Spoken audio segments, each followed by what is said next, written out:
Keď som chcela vo Vyšnej Polianke dom predávať, tak som sa rozhodovala, v akým spôsobom by som toto mala robiť.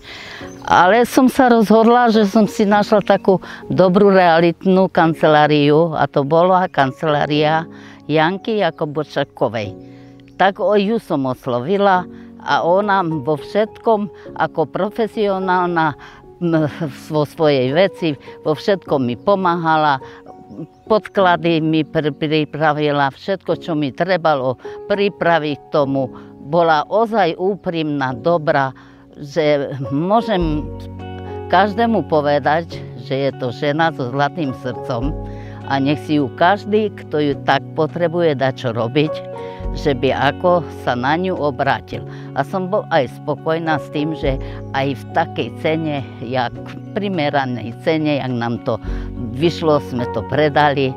Takže tak som spokojná s ňou. Hovorím, jej kanceláriu odporúčam hoci komu, kto má problémy a tak stresuje. Ja som bez stresu to predala takým ľudským spôsobom. A jej za to veľmi pekne ďakujem a som spokojná. Aj sa môžeme stretnúť s takým priateľským spôsobom.